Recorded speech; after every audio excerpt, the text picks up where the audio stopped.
Alex Carter stood on the bridge of the UNST Harbinger, watching the alien vessel approach through the view screen. It had been 15 years since humanity's first contact with the Vraxian collective, and 7 since the devastating attack on the Mars colony. "Commander, they're hailing us," said Lieutenant Lisa Morgan, her fingers dancing across the control panel. Alex nodded grimly. "Put them through." The alien that appeared on screen had the characteristic purple-tinged exoskeleton and multiple eye stalks of the Vraxians. Its mandibles clicked in what humans had learned was a sign of disdain. "Human vessel," it began, "the collective has determined your species represents an unacceptable risk to galactic stability. Your rapid technological advancement and biological unpredictability make you unsuitable for continued existence." Alex didn't flinch. "We've heard this before. Every time your kind approaches our systems, you deliver the same speech. And every time, we send you back with fewer ships than you arrived with." The alien's eye stalks quivered. "This time will be different." As the transmission ended, Alex turned to his crew. "Battle stations. Let's show them what humanity's been working on." The Harbinger's engines roared to life as warning sirens blared throughout the ship. Crew members rushed to their positions, faces set with determination. This wasn't their first encounter with the Vraxians, and they all carried memories of friends and family lost in previous attacks. "Weapons status?" Alex asked, strapping himself into the command chair. "All systems green," replied Weapons Officer Frank Burton. "Pulse cannons charged and quantum torpedoes ready for deployment." The massive ship shuddered as the first Vraxian energy blast struck their shields.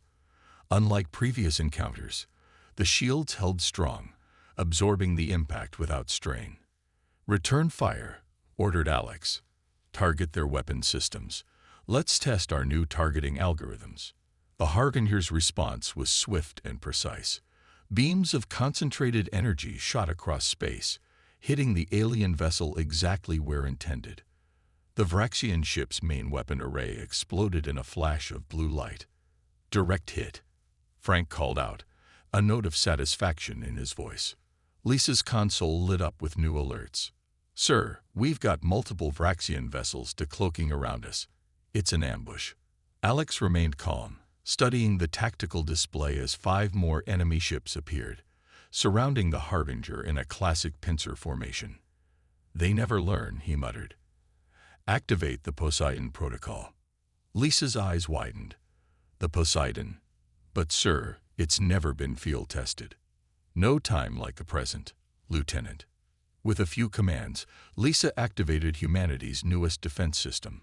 A spherical energy field expanded from the Harbinger, rippling outward like water. When it reached the Vraxian ships, their engines suddenly cut out. "All enemy vessels have lost power," Lisa reported with amazement. The Poseidon worked. Alex allowed himself a small smile. "The Vraxians think they know everything about human technology. They don't understand how quickly we adapt." He opened a channel to all the disabled ships. "Vraxian vessels, this is Commander Alex Carter. Your ships will remain disabled for approximately 30 minutes. When power returns, I suggest you leave Earth space immediately." He turned to his communications officer. "Send word to Earth Defense Command. Tell them the Poseidon protocol was successful and that we've delivered our message to the Vraxians." As the Harbinger moved away from the helpless alien fleet, Alex gazed at the stars on the view screen. Humanity had been pushed to the brink by these attacks, but they had responded not with fear, but with innovation. This encounter was more than a tactical victory. It was proof that humans would not be easily removed from the galactic stage. "Set course for Earth," he ordered. "The real work is just beginning." Dr. Olivia Martinez hurried through the underground facility beneath the Arizona desert, clutching her tablet. The facility housed Project Aegis, humanity's most sophisticated defense system. "Director Bennett is waiting for you," said her assistant, Jack Wilson. Simon Bennett, a former Marine with a cybernetic arm, a souvenir from the Mars attack, stood before a massive holographic display showing Earth's defense grid. "Dr. Martinez, please tell me you've made progress," he said without preamble. Olivia nodded. The quantum shield modifications are complete. If our calculations are correct, it will not only deflect their energy weapons, but reverse the polarity and send the energy back at twice the strength. Simon's weathered face broke into a rare smile. Good. And the warning beacon? Ready for deployment, Olivia replied. Once activated, every spacefaring species within 50 light-years will receive our message. Simon studied the display. The Vraxians think us primitive because we haven't been in space as long as they have. They don't understand what they've awakened. A technician approached with an urgent message. Director, we just received word from the Harbinger. The Poseidon Protocol was successful against a Vraxian ambush. Simon turned to Olivia. Looks like your theory was right. Their ships can't function when exposed to the quantum field. Olivia allowed herself a moment of pride. 7 years ago, she had been a researcher at the Mars colony when the Vraxians attacked. She had lost her husband and nearly died herself. Since then, she had dedicated her life to understanding alien technology and developing countermeasures. We should move forward with the next phase, she suggested. The Vraxians will adapt to Poseidon soon enough. Simon nodded. Agreed. Let's bring the UN Security Council up to speed. They moved to the secure communications room, where representatives from Earth's united government appeared on screen. General Patricia Adams spoke first. Director Bennett, Dr. Martinez, we've reviewed the Harbinger's encounter. The Security Council has voted unanimously to proceed with Operation Firewall. Simon straightened. That's good news, General. Dr. Martinez can have the planetary shield ready within 48 hours. Olivia stepped forward. The shield is just our defense. What about our message to the stars? General Adams looked grim. The Council has approved your warning beacon as well. It's time the galaxy understood that humanity will not be easily subdued. After the meeting, Olivia and Simon walked through the facility's main laboratory, where hundreds of scientists and engineers worked on different aspects of Earth's defense technology. You know, Simon said quietly, before the Vraxians, we spent centuries fighting each other. Now, look at us, united, focused, advancing faster than ever before. Olivia watched a team testing a miniature version of the quantum shield. I sometimes wonder if that's why they attacked us. Maybe they saw our potential and feared it. Simon's cybernetic hand clenched. Their fear was justified, but their approach was flawed. They should have offered friendship, not destruction. An alarm sounded throughout the facility. Simon rushed to a nearby terminal. What's happening? Olivia asked. Simon's expression darkened. The Vraxians have breached the outer solar system. A much larger fleet this time. Olivia felt a chill run down her spine. How many? At least 30 ships, including what appears to be a dreadnought. She took a deep breath. Then we deploy the shield now, ready or not. Simon nodded and activated his communication implant. All stations, this is Director Bennett. Initiate Aegis Protocol immediately. This is not a drill. As scientists rushed to their stations, Olivia looked at the satellite image of Earth on the main screen. Beautiful, vulnerable, and worth protecting at all costs. It's time to show them what humans are truly capable of, she whispered. Rear Admiral Kevin Grant watched from the command center as human fighters engaged the Vraxian fleet near Jupiter's moon Europa.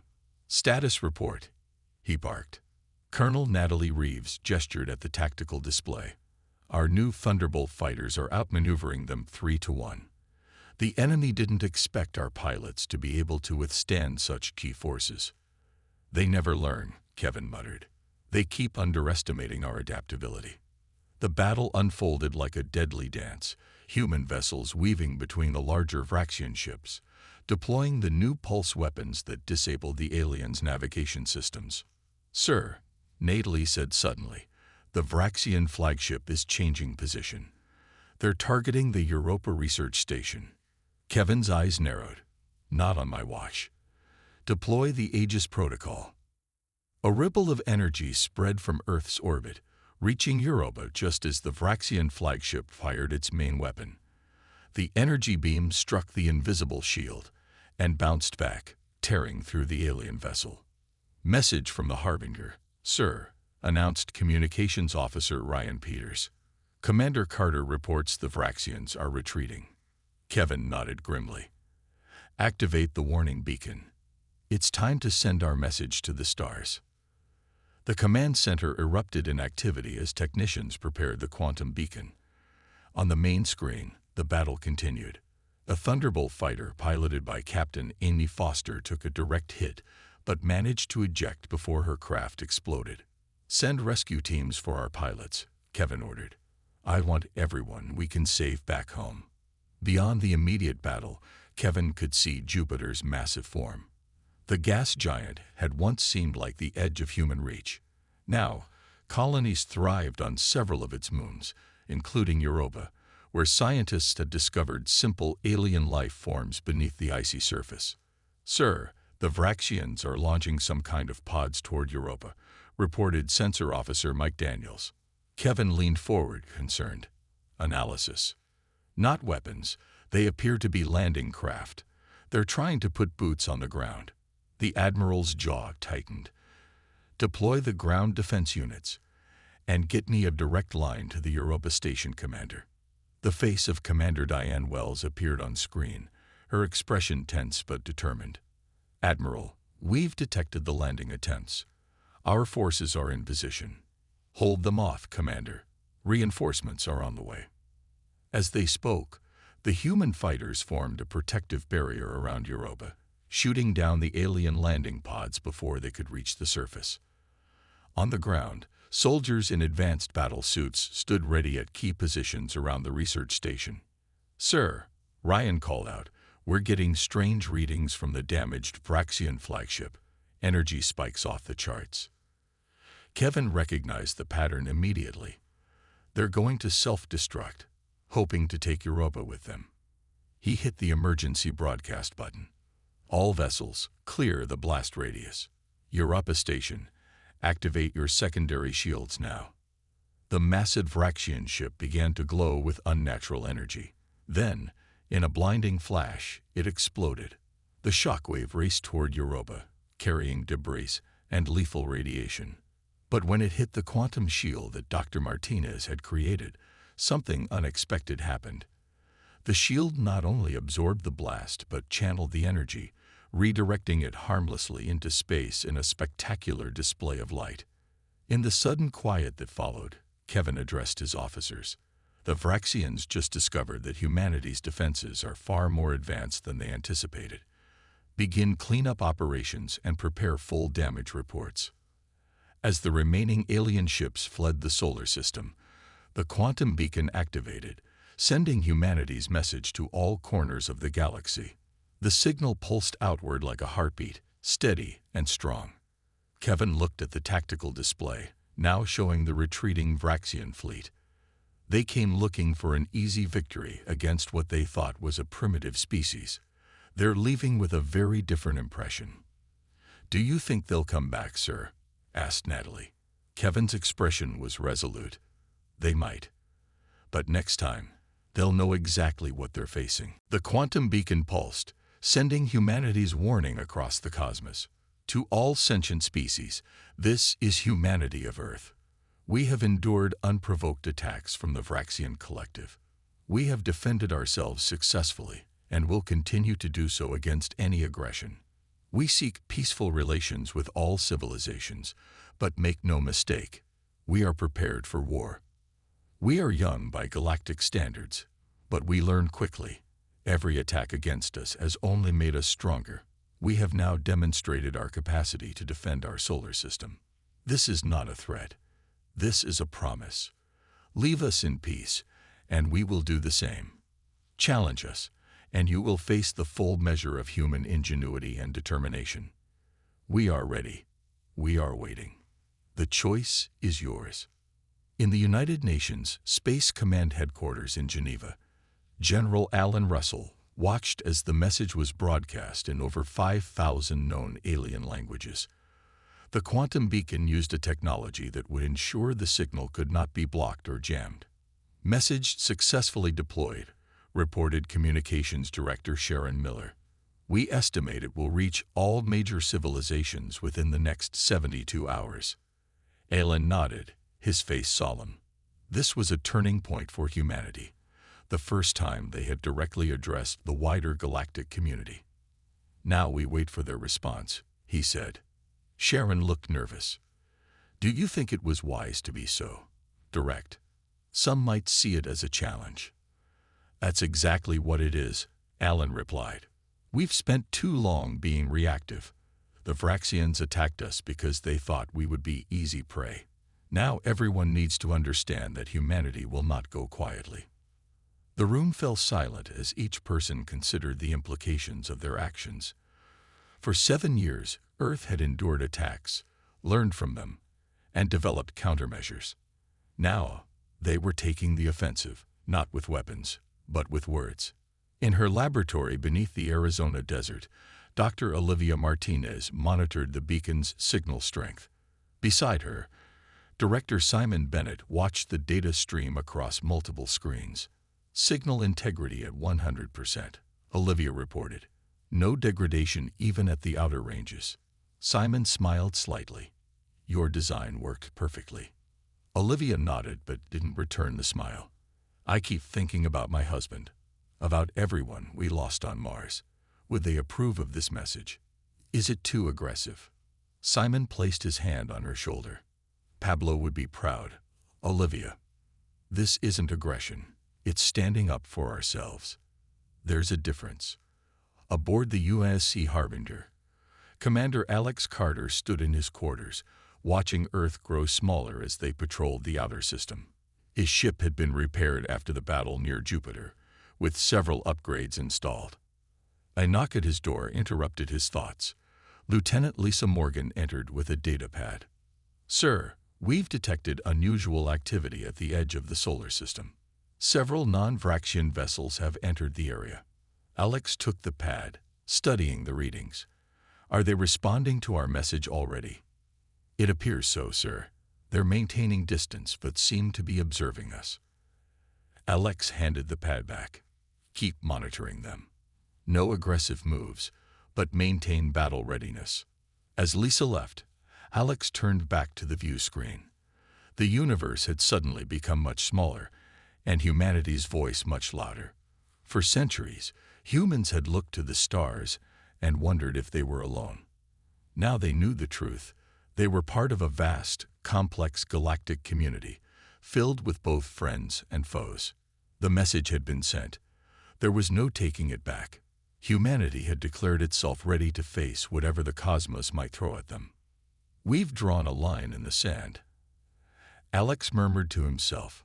Now let's see who respects it. On the diplomatic station Harmony, Ambassador Grace Williams represented Earth at the first ever meeting of the Galactic Concord, a gathering of 12 spacefaring civilizations. The Medusan representative, a being of crystalline structure, addressed the assembly. The human's warning message has caused considerable concern. Many see it as aggressive. Grace stepped forward. With respect, defending one's home is not aggression. The Vraxians attacked us without provocation, declared our species unfit to exist, and we responded accordingly. The Tyrillian delegate, a small reptilian being, chirped, but your species advanced from primitive flight to quantum shielding in less than 200 cycles. Such rapid development is unprecedented and, frankly, frightening. Grace smiled diplomatically. We understand your concerns, but consider this.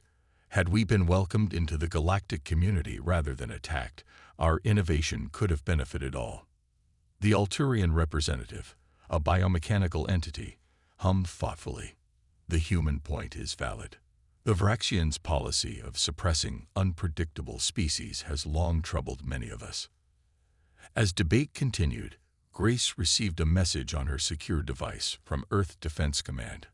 Vraxian fleet movements detected near Proxima Centauri. Stand firm. We are ready. Grace kept her expression neutral despite the alarming news. She couldn't show weakness, not here among these powerful alien representatives who were judging humanity's place in the galactic order. The Vraxian Collective has claimed that humans are too unpredictable and dangerous, she continued. Yet we have only ever fought in self-defense. Meanwhile, the Collective has a documented history of suppressing younger species they deem threatening. The Vraxian representative, a tall figure with chitinous armor, rose from its seat.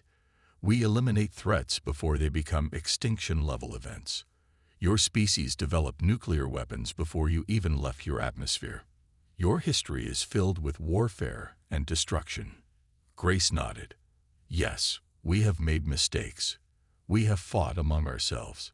But we have also created art, music, literature. We have cured diseases, fed the hungry, and reached for the stars not just with weapons but with dreams. The chamber fell silent as she displayed holographic images of human achievements. The pyramids, the Sistine Chapel, a child being vaccinated, astronauts planting a flag on Mars. The Vraxians claim to protect the galaxy from dangerous species, Grace said. But who protects the galaxy from the Vraxians? The Alturian delegates' lights pulsed in agreement. For too long, we have allowed the Collective to determine which species may join our community. Perhaps it is time for a change. The Medusan representative's crystalline form sparkled.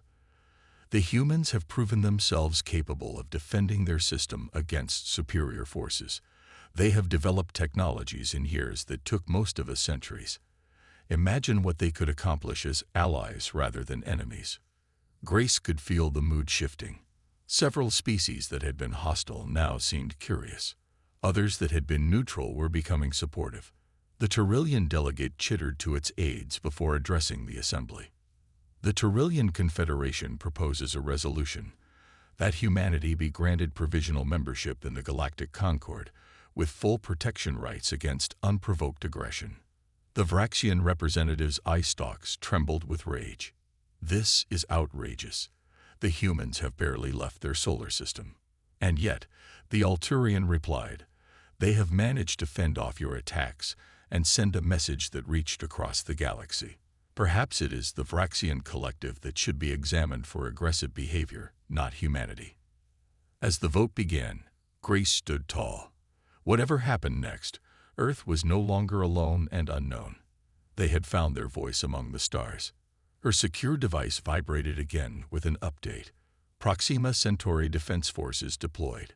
Allies responding to our call for assistance. Grace allowed herself a small smile.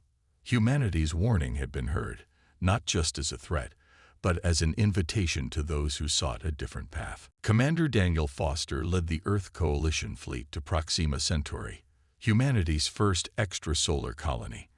Intelligence suggested the Vraxians planned a major assault to demonstrate that humanity couldn't protect its far-flung outposts. Multiple hyperspace signatures detected, reported Tactical Officer Sandra Hughes. It's not just Vraxians. There are at least 3 different species in that fleet. Daniel's expression remained calm. So they've formed alliances. Interesting. The enemy fleet emerged, a massive armada of over 300 vessels. Sir, Sandra said, we're being hailed by a Medusan ship. The crystalline face of Captain Six appeared on screen. Commander Foster, the Medusan Protectorate stands with Earth. The Vraxians' policy of suppression ends today.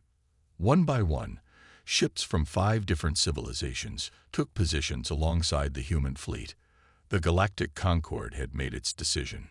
When the Vraxian commander opened communications, Daniel delivered humanity's response.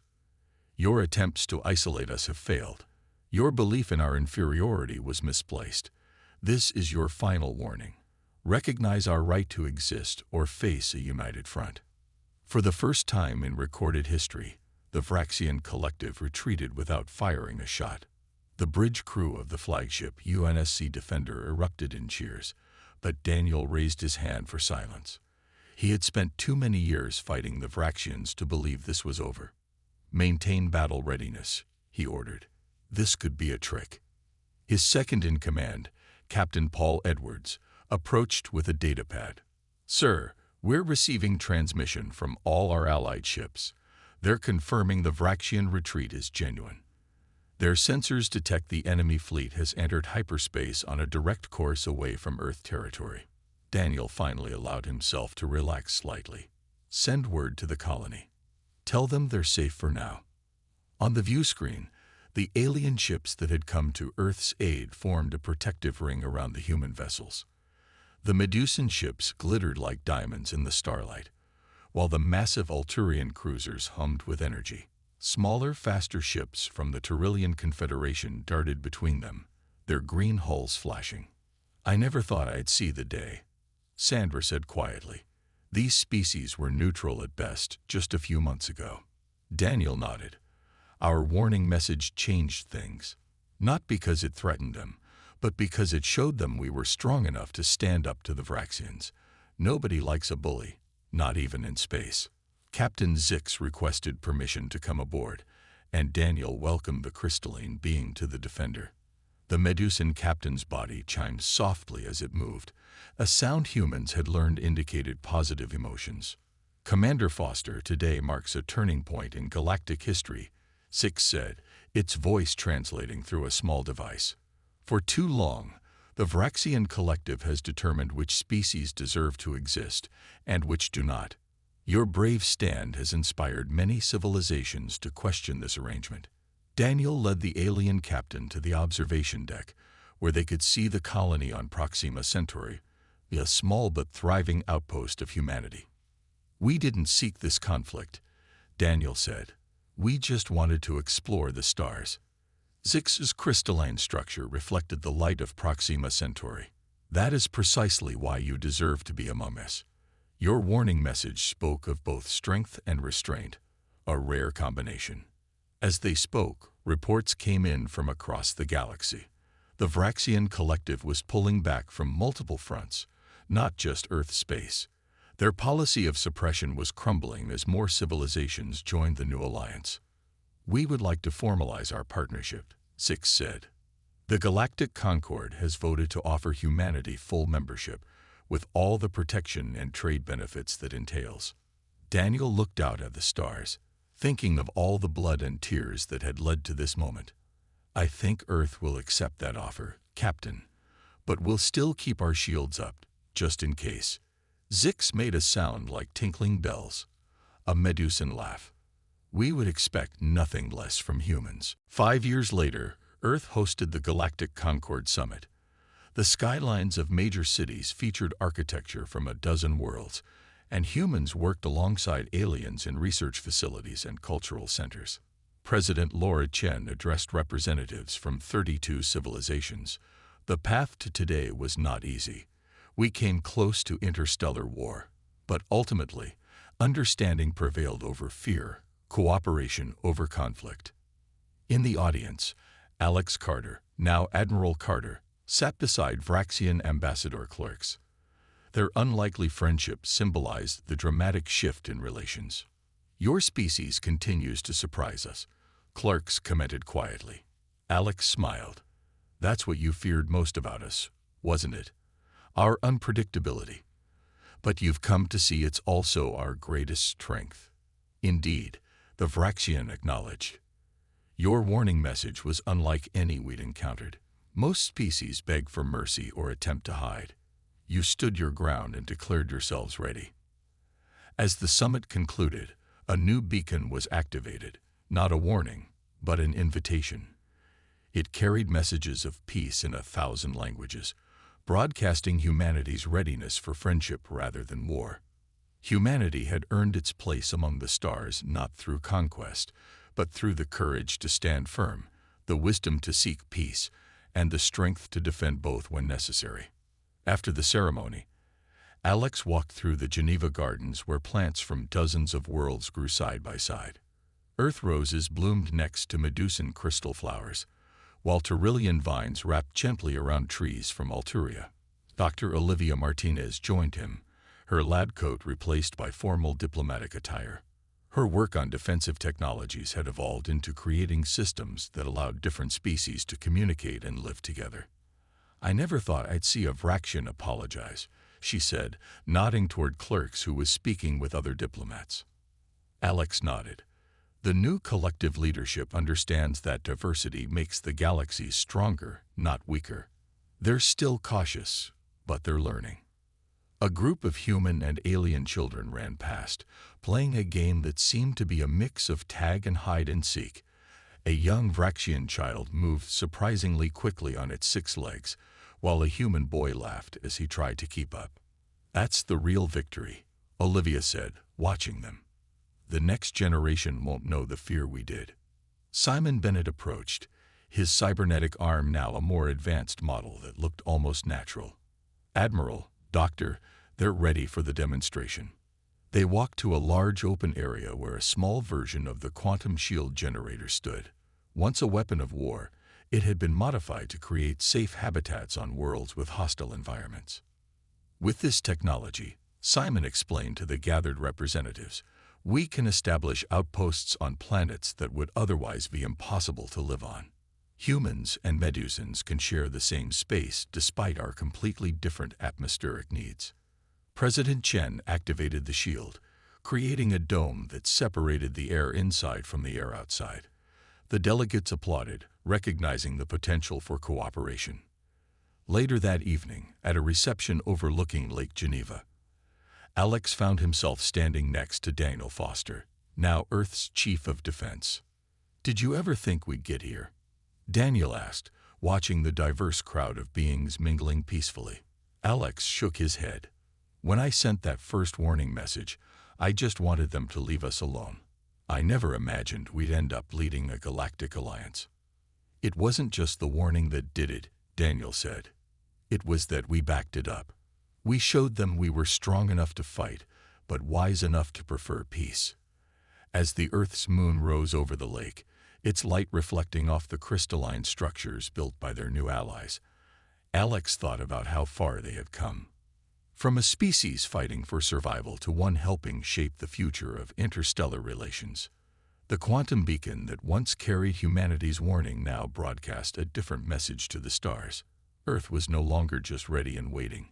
It was thriving, growing, and leading the way toward a new era of galactic cooperation.